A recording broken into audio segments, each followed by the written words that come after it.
আসসালামু আলাইকুম, আশা করি সবাই ভালো আছেন। আজকের ভিডিওতে আমরা কথা বলবো সিএসসি স্কলারশিপ নিয়ে। বাংলাদেশ থেকে যারা সিএসসি স্কলারশিপের জন্য আগামী বছর অ্যাপ্লাই করতে চান, আশা করি তাদের জন্য ভিডিওটা অনেক বেশি গুরুত্বপূর্ণ হবে। এই ভিডিওতে আমরা ট্রাই করব সিএসসি স্কলারশিপের জন্য যা কিছু করতে হয় এ থেকে জেড পর্যন্ত একটা ফুল গাইডলাইন দেওয়ার জন্য। আজকে আমার সাথে আছে ফাইম, আসসালামু আমার আলাইকুম। ছোটবেলার বন্ধু।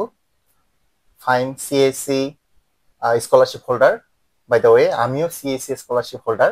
তো আমি ফাইমের কাছে ওর পরিচয়টা জানতে চাচ্ছি। ফাইম। আমি ফাহিম ফেরদৌস শাহরিয়ার। আমি আমার ব্যাচেলর কমপ্লিট করেছি ড্যাফোডিল ইউনিভার্সিটি থেকে 2020 সালে। তারপর থেকে আমি জবে আছি প্রায় 4.5 থেকে 5 বছরের মতো। দেন আমি গত বছর সিএসসি তে অ্যাপ্লাই করলাম। সম্পূর্ণ মারুফুল হক আমাকে হেল্প করছিল, আমার যেহেতু ছোটবেলার ফ্রেন্ড, ও আমাকে এভরিথিং গাইডেন্স করলো, যেহেতু ও অনেকদিন থেকে চায়না আছে, চায়নার সমস্ত কিছু খুব ভালোভাবেই তার জানা। তো আমি আমার সম্পূর্ণ প্রোফাইলটা তাকে দিলাম, তো বললো যে দোস্ত, এই ধাপগুলো তোকে আমি বলছি, তুই তাহলে অ্যাপ্লাই কর, নিজে থেকেই হয়ে যাবে। তো বাই দা ওয়ে সে সমস্ত গাইডলাইন্স আমাকে দিল, এবং দেন আমার সিএসসি ফাইনালি আমি চায়নাতে চলে আসলাম। সিএসসি স্কলারশিপ সম্পর্কে যারা জানেন না একটু বলে নিই। এটার ফুল ফর্ম হচ্ছে চায়না স্কলারশিপ কাউন্সিল।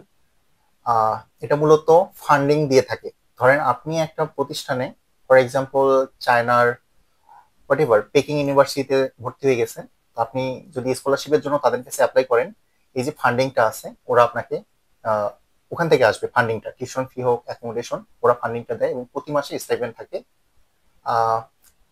মাস্টার্সের জন্য 3,000 RMB লিভিং অ্যালাউন্সের জন্য, আর বাইরে যদি কেউ বাসা নেয় তার জন্য আলাদা 700 RMB করে। সিএসসি স্কলারশিপ মূলত চায়নার one of the most prestigious scholarship.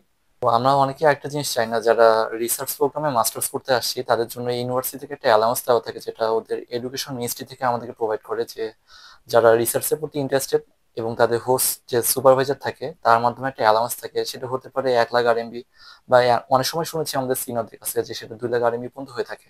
যে আপনি কোনো প্রজেক্টে কাজ করতে যাচ্ছেন, সেক্ষেত্রে মিনিস্ট্রি থেকে আপনাকে ফান্ড দেওয়া হচ্ছে, যে টাকাটা আপনি খাতে খাতে খরচ করতে পারবেন, এবং আপনার সুপারভাইজার আপনি সেটা এনলিস্টেড করে দিলে আপনি সে টাকাটা সঙ্গে সঙ্গে পেয়ে যাচ্ছেন। সো এটা একটা বড় অপরচুনিটি আসলে রিসার্চ করার জন্য। আচ্ছা, তো এখন আমরা ফুল প্রসেসটা শুরু করি। থেকে শুরু করলি, যেমন অ্যাপ্লিকেশন টাইমটা কখন ছিল, কখন অ্যাপ্লিকেশন করতে মেইনলি হয়? অ্যাপ্লিকেশন চায়না সিএসসি টাইমটা ইউনিভার্সিটি ওয়াইজ ডিফারেন্ট করে, যেহেতু আমি 4টি ইউনিভার্সিটিতে অ্যাপ্লাই করেছিলাম, তো সবখানে ডিসেম্বর থেকে ফেব্রুয়ারির মধ্যে পোর্টালগুলো ক্লোজ হয়েছে ম্যাক্সিমাম ইউনিভার্সিটি। তো আমি যেটা মেইনলি লাস্ট ইউনিভার্সিটি যেখানে আমি সিএসসি তে এসেছি, আমার 3টে ইউনিভার্সিটি হয়েছিল, সিংডাও এবং হারবিন, এবং ফাইনালি ডংঘতে আমি এসেছি। তো ডংঘতে আমার লাস্ট ডেডলাইন ছিল 29 ফেব্রুয়ারি। সো লিপিয়ার না হলে সেক্ষেত্রে 28 ফেব্রুয়ারি হতে পারে। আচ্ছা, সিএসসির ক্ষেত্রে অ্যাপ্লিকেশন যে টাইম লাইনটা আছে, টাইম ফ্রেমটা অনেক কম। এছাড়াও অন্যান্য স্কলারশিপের ক্ষেত্রে এটা জুন পর্যন্ত হতে পারে। সিএসসির ক্ষেত্রে দেখা যায় খুবই টাইম ফ্রেমটা শর্ট থাকে। ফেব্রুয়ারি মার্চ এরকম ডেডলাইনটা হয়ে থাকে। এরপর আমি তোর কাছে জানতে চাবো, কিভাবে অ্যাপ্লাই করলি? কোনো এজেন্ট ছিল নাকি কিভাবে অ্যাপ্লাই করলি? না, প্রথমে আমি ইউটিউবে কিছু ভিডিও দেখেছিলাম, তারপর দেখলাম যে তুই তো আছিস, যেহেতু তুই আগে থেকেই চায় না, তো ফুললি গাইডলাইন্সটা আমি তোর কাছে নিলাম। আসলে এজেন্ট দিয়ে সিএসসি কখনো হয় না, কারণ সিএসসি এটা তো ফুললি মিনিস্ট্রি থেকে, এটা কখনো কোনো এজেন্ট তরফ থেকে হয়তো ম্যাক্সিমাম আপনাকে গাইডলাইন্সটা দিতে পারবে, কিন্তু সিএসসি কেউ এজেন্ট থেকে কখনো পাইয়ে দেওয়া পসিবল না। তো এটা স্টেপ ওয়াইজ স্টেপ ফলো করলে নিজে সেলফ সাপোর্টিং ভাবে সিএসসিটা পাওয়া সম্ভব। তো আমি শুধু স্টেপ ওয়াইজ গুলো ফলো করছি, জাস্ট এটুকু আমি সিএসসি পেয়ে গেছি এভরিথিং। তো প্রথমে কোথায় অ্যাপ্লিকেশন করতে হতো? প্রথমে আমি ভার্সিটিতে অ্যাপ্লাই করেছি, তাদেরকে মেইলও করেছিলাম, এবং তাদের অনলাইন পোর্টাল ছিল। যখন আমি তাদেরকে মেইল করি, ফিরতি মেইলে তারা বলে যে আমাদের ওয়েবসাইট পোর্টাল আছে, তুমি পোর্টালে তোমার প্রোফাইল দিয়ে একটা অ্যাপ্লিকেশন আইডি করে তুমি তোমার সমস্ত কিছু ইম্পর্টেন্ট ডকুমেন্ট আপলোড করো, এবং আমাদের এখানে কোন সাবজেক্ট ভিত্তিক এবং কোন অ্যাপ্লিকেশনের জন্য তুমি কোন স্কলারশিপ পেতে চাও সেটা তুমি অ্যাপ্লাই করে নাও। আচ্ছা, এর আগে আরেকটা জিনিস থাকে, সেটা হচ্ছে অ্যাকসেপ্টেন্স লেটার। তোর কি অ্যাকসেপ্টেন্স লেটার ছিল? না, আমার অ্যাকসেপ্টেন্স লেটার ছিল না। আচ্ছা, আমি একটু অ্যাড করি। অ্যাকসেপ্টেন্স লেটারটা হচ্ছে প্রফেসর ম্যানেজ করা। আপনারা হয়তো এই টার্মটা খুবই কমন, এটা শুনে থাকবেন, প্রফেসর এক কথায় ম্যানেজ করা। তো যখন মেইল করে প্রফেসর ম্যানেজ হয়ে যায়, উনি একটা অ্যাকসেপ্টেন্স লেটার দেয়। এই অ্যাপ্লাই করার সময় এই অ্যাকসেপ্টেন্স লেটারটাও ভার্সিটির ওয়েবসাইটে অ্যাপ্লাই করতে, সরি, সাবমিট করতে হয়। তখন দেখা যায় আপনার ভর্তি হওয়ার চান্সেসটা অনেক বেশি বেড়ে যায়। তো তোর যেহেতু কোনো অ্যাকসেপ্টেন্স লেটার ছিল না, তাহলে হয়তো বা কোনো ইন্টারভিউ দেওয়া লাগছে, এরকম কোনো ইন্টারভিউ ছিল? হ্যাঁ, ইন্টারভিউ হয়েছিল আমার। 3টার মধ্যে 2টি ইউনিভার্সিটিতে ইন্টারভিউ হয়েছিল, এবং আমার ইন্টারভিউটা ফাইনালি যে ডঙ্গ ছিল তার স্কিপ করেছে। কেন, আমি আমার রিসার্চ প্রপোজাল দিয়েছিলাম যে আমি কোন সাবজেক্টে আসতে যাচ্ছি এবং কোন ফিল্ডে কাজ করতে চাই। সাধারণত ক্ষেত্রে মাস্টার্স ইন রিসার্চ প্রোগ্রামে এটা করেছে যাদেরকে প্রপোজাল দিয়ে আসে দেশ থেকে যে আমি টোটালি 3 ইয়ার্সে বা 2 বছর আমি এই কাজগুলো করব, এবং ফুল রিসার্চ প্রজেক্টটা তারা ভেঙে ভেঙে করে দেয়, তাদের জন্য ইন্টারভিউটা রিসিভ করে। কারণ ইন্টারভিউতে আকসি করবে তুমি কেন ইন্টারেস্টেড, তোমার রিসার্চ প্রপোজাল গুলো কি। তো আপনি যদি সেটা আগে থেকেই তাদেরকে জানিয়ে দেন, তো সেক্ষেত্রে অনেক ক্ষেত্রে আপনাকে ইন্টারভিউতে রিসিভ করে। যেহেতু আমরা অনেকজন ফ্রেন্ড অ্যাপ্লাই করছিলাম, তাদের ইন্টারভিউ হচ্ছিল, বাট আমার ইন্টারভিউ নেয়নি, কারণ আমার রিসার্চ প্রপোজাল আমি আগে থেকে তাদেরকে সাবমিট করছি এবং তারা সেটা অ্যাকসেপ্ট করে নিয়েছে। সেই ক্ষেত্রে তোর কোনো ইন্টারভিউ এর জন্য টিপস আছে যে অনেকে জিজ্ঞেস করে যে কি ইন্টারভিউর জন্য রকম হয়? মেইনলি টিপসটা হচ্ছে যে আমি কোন সাবজেক্টে পড়তে আসতেছি এবং কোন ফিল্ডে আমি কাজ করতে চাই। তো এই দিকে আমার একটা ডেপথ নলেজ থাকা লাগবে, কারণ দেখা যাচ্ছে এখানে যারা প্রফেসর আছেন তারা সম্পূর্ণভাবে অনেক হাইলি এডুকেটেড থাকে, তাদের কাছে এক্সট্রা কোনো টাইম থাকে না যে আমি তোমাকে বুঝাই দিব। সো আগে থেকে তোমাকে বুঝে প্রিপেয়ার হয়ে আসতে হবে যে আমি কোন ফিল্ডে কাজ করতে চাই এবং কি নিয়ে ইন্টারেস্টেড। তখন সেক্ষেত্রে তাদেরকে বুঝালে তারা অনেকটা আমাদের জন্য পজিটিভ থাকে যে নেওয়ার জন্য। এবং এটাই হচ্ছে সব থেকে বড় একটা মেইন চ্যালেঞ্জ বা হচ্ছে আমাদের জন্য বড় একটা সাফল্য চাবিকাঠি হতে পারছে মাস্টার্স এর জন্য রিসার্চ প্রপোজালটা আগে থেকে রেডি করে রাখা। আচ্ছা, তো অ্যাপ্লাই করলি, তোর প্রোফাইলটা কেমন ছিল একটু শেয়ার কর।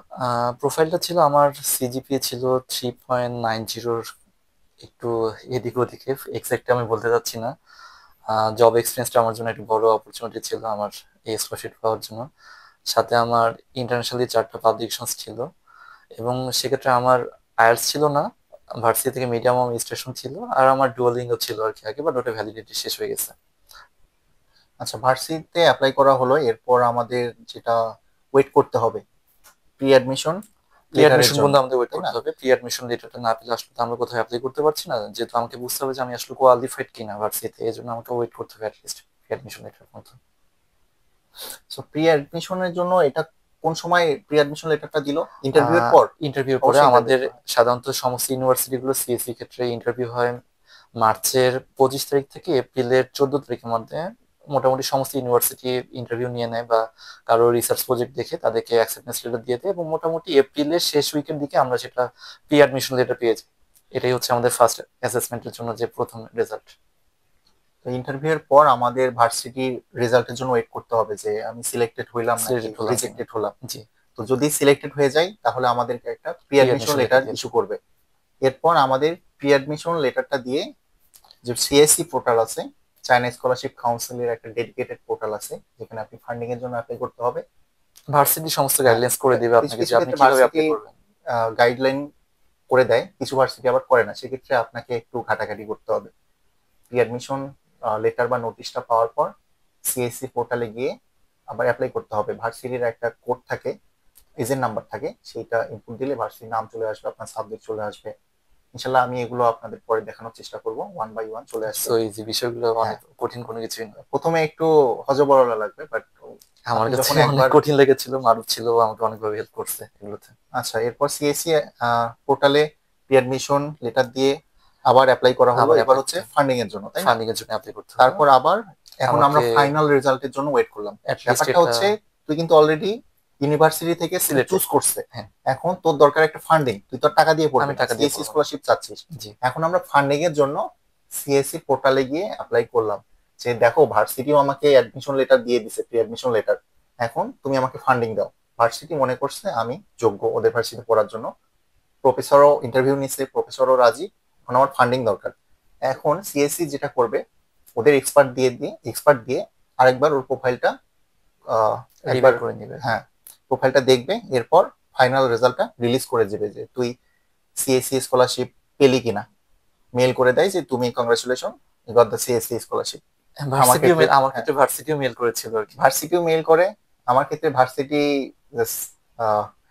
ইনফর্মাল ওয়েতে জানাইছে, টিচার নক করে বলতেছে তুমি তো সিএসসি স্কলারশিপ পাইছো। তারপর আমি ওয়েবসাইটে দেখি যে হ্যাঁ আমি পাইছি। তারপর এর কিছুদিন পর সিএসসি পোর্টাল থেকে মেইল আসলো যে হ্যাঁ আমি সিএসসি স্কলারশিপ পাইছি। তো আমরা ফাইনাল রেজাল্ট পেয়ে গেলাম।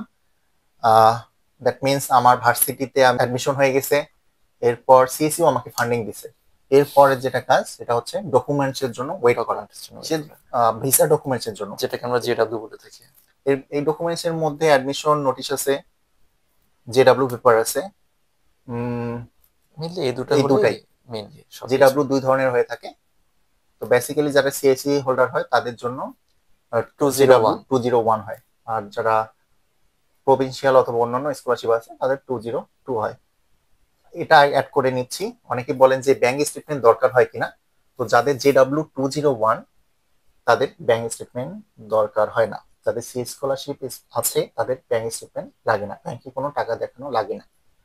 অ্যান্ড যাদের সিএসসি স্কলারশিপ ছাড়াও প্রভিন্সিয়াল স্কলারশিপ যেগুলো ফুল ফান্ডিং JW202 হবার পরেও কোনো ব্যাংক স্টেটমেন্ট লাগে না।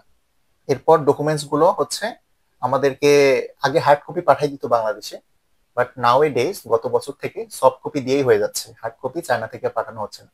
তো ভার্সিটি আপনাকে সফট কপি গুলো মেইলের মাধ্যমে পাঠাবে। দিয়ে দেবে। এরপর কি করলি, প্রিন্ট আউট করলি, তাই তো? প্রিন্ট আউট করে আমরা সেটা চাইনিজ কনসুলেটের কাছে যে হ্যাঁ, সমস্ত কিছু দিয়ে আমরা একটা অ্যাপয়েন্টমেন্ট নিই, তারপরে ভিসার জন্য প্রসেসিং করলাম, তারপরে তো এই ফাইনালি আসলাম আর কি ভিসার জন্য অ্যাপ্লাই করলি, এরপর ফাইনালি একদম ফ্লাই করলাম, বিমানের টিকিট করলাম, চলে চায়না আসলাম। চলে আসলাম। সো একদম ইজি ফিজি প্রসেসটা। তো তুই একবার শুরু থেকে, আমাদের কয়েকটা স্টেপ আছে, আরেকবার একটু বলে দে সবার জন্য। ফার্স্ট অফ অল আমাকে চুজ করতে হবে যে আমি আসলে ইউনিভার্সিটি কোন ইউনিভার্সিটি এবং কোন রাইট। সাবজেক্টে অ্যাপ্লাই করতেছি। দেখা যাচ্ছে এক একটা ইউনিভার্সিটি ডেডলাইন গুলো হচ্ছে এক এক সময়, প্রত্যেকটা ইউনিভার্সিটি কখনোই একই সাথে হয় না। আমার ক্ষেত্রে এক্সপিরিয়েন্স ছিল, আমি যে ইউনিভার্সিটি আমার একটা পছন্দের ইউনিভার্সিটি প্রথমে দিকে ছিল সেটা হয়তো সাবজেক্ট অন্য, সেখানে আমি অ্যাপ্লিকেশন করার আগে ডেডলাইন শেষ হয়ে গেছে সিএসসির জন্য। তো এটা ব্যাড লাক ছিল। পরবর্তীতে আমি অন্যান্য ইউনিভার্সিটি অ্যাপ্লাই করলাম, সো আমাকে ডেডলাইনটা অনেক বেশি ম্যাটার করবে, যে ডেডলাইনটা মাথায় রাখতে হবে এবং আমাকে ওয়েবসাইট অনেক বেশি ঘাটাঘাটি করতে হবে ডেডলাইন নিয়ে।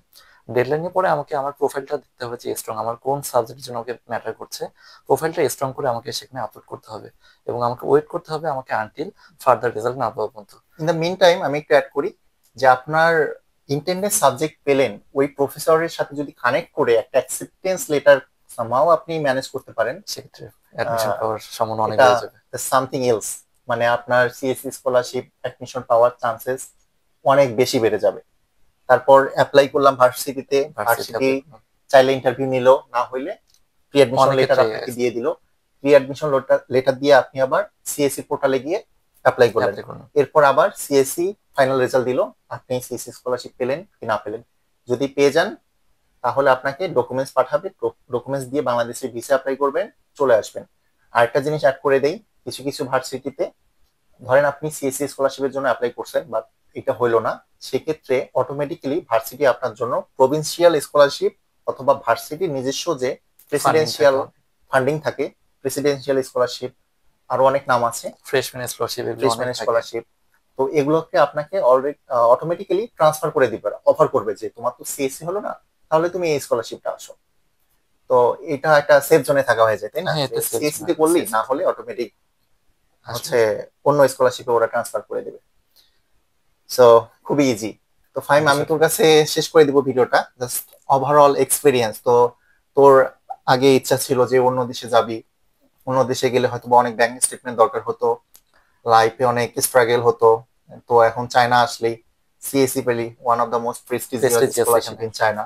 সো জি, how do you feel?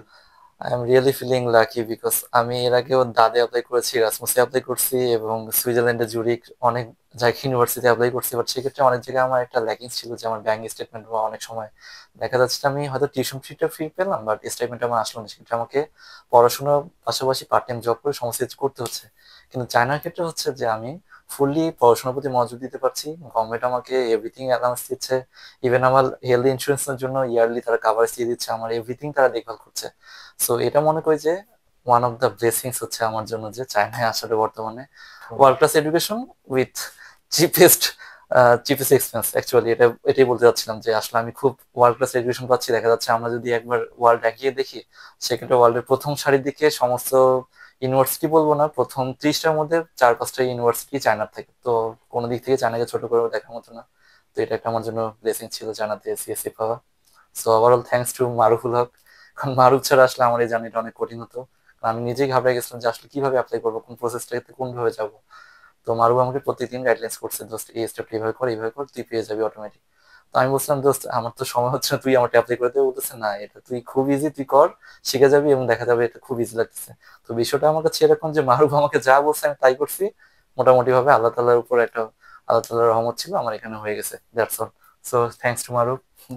Okay, so I think everything is clear now. Still, if you guys have any question regarding CAC scholarship, let me know. put your comments, put your words in the comment section and let me know your question. And also let me know what kind of video you guys want me to do. So আমি ওই টাইপের video বানাবো, ইনশাল্লাহ try করব। So that's all for today. Take care and Take goodbye. care. আসসালামু আলাইকুম।